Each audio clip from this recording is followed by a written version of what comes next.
So may nakita po tayong post galing po kay Bel Cruz na kung saan ay talaga pong ini-issue si Riza May Dizon at si Karen Aistrup. Gaano kaya katotoo na si Karen Aistrup, mga kaparokya, yung ipapalit sana ng Tape Incorporated kay Riza May Dizon? May shinare guys si Bel Cruz patungkol nga po sa nag-comment na kung saan ay si Karen Aistrup daw di umano ang ipapalit ng Tape Incorporated sa spot ni Riza May Dizon sa Eat Bulaga. So gaano kaya ito katotoo guys? So bago natin umpisa niyan guys ay paki-follow po muna si Ma'am Bel Cruz dahil siya po ang nag-share nga po ng patungkol nga po dito.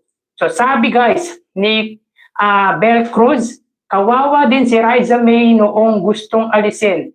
Buti hindi nawalan ng pag-asa, God is good. So yun nga po guys, buti hindi nawalan ng pag-asa si Riza May Dizon at buti na lang kamo guys ay talagang pinaglaban siya ng TVJ. Kumbaga lahat po ng legit Dabarkads, even yung mga staff and crew na gustong alisin ng Tape Incorporated ay talagang ipinaglaban ng iconic trio. So sabi dito nung nag-comment guys ito sana papalitan ni Karen. Initrain para palitan siya noon pero hanggang ngayon wala pa ring binatbat kay Riza.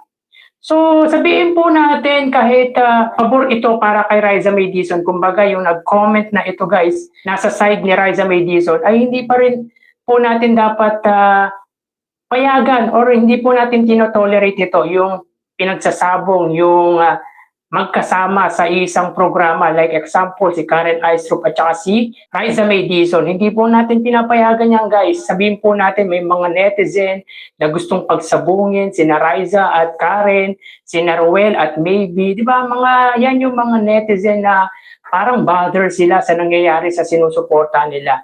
Yan ang wag nating tutularan guys. Wag natin ito-tolerate yung mga ganitong netizen na hinahatak guys, hinahatak yung hinahatak pababa yung ayaw nilang talent or artist ng Eat Bulaga at inaangat yung suportahan nilang tao or artista.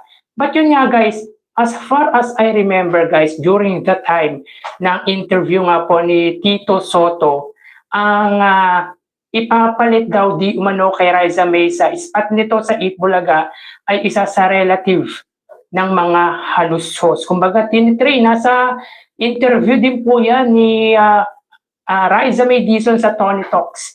Diba? Ang ipapalit guys, hindi po si Karen Aistrup. Ginagawan lamang po ng issue si Karen Aistrup at si Riza May Dizon. And according kay Senate President or former Senate President Tito Soto, ang ipapalit daw kay Riza May Dizon ay isa nga po sa relative ng mga halusos. They try so hard guys na i-enter nga po yung kamag-anak nila sa Eat Bulaga, isa sa batang kamag-anak nga po ng mga halusos sa Eat Bulaga. Yan po ay base sa pagkakaalala po natin sa interview ni Tito Soto. Diba? Nung time ng feud ng halusos at ng TVJ ay naikwento po yan ni Senate President Tito Soto. Diba? Hindi po si Karen Aistrup. Ito yung mga naglalabas ng issue na pinagsasabong si Karen at saka si Riza May Dizon. Wag na wag po kayong magkalat ng information na mali po. Again, hindi po si Karen Aistrup yung batang papalitan sana si Riza May Dizon, kundi yung kamag-anak po ng mga halusos. Diba? Si Karen Aistrup guys, noong time na yon ay kapapanalo lamang po sa isang portion or segment ng Eat Bulaga. Nakalimutan ko na, Be the Next. Diba? Kapapanalo lamang niya po. Tapos, syempre dahil nanalo nga po siya under TVJ Eat Bulaga noon, ay binayaran pa nga po ng TVJ. Yun ay base sa kwento rin po ni Tito Soto na binayaran po yung prize money ng TVJ. yung perang napanalunan ni Karen Aistro para makuha po nila si Karen Aistro. Bakit gusto nilang kunin si Karen Aistro sa Eat Bulaga, sa TV5, sa EAT, bago mag-Eat Bulaga, guys?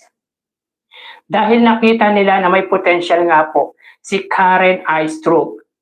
He can play instrument, he can sing, he can dance. Talagang may nakikita po nila na may potential si Karen Aistro. Dahilan kung bakit kinuha po nila si Karen Aistro bilang bahagi ng Eat Bulaga nung mag-transfer nga po sila sa TV5.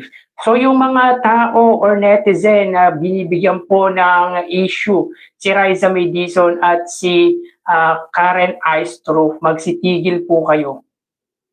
Wag po kayong magkalat ng information na mali po. Hindi po si Karen Aistro yung taong papalit sana or yung batang papalit po sana ng Tape Incorporated sa spot ni Raisa May Dizon. So that time, guys, naikwento nga po ni Raisa May Dizon na parang isang segment na lamang po pinapakita or ine-expose si Raisa May Dizon. At yun nga, nakakaawa nga po talaga si Raisa May Dizon. At muntik-muntikan na nga pong lumubog ang karir ni Raisa May Dizon dahil sa kagagawan nga po ng Tape Incorporated.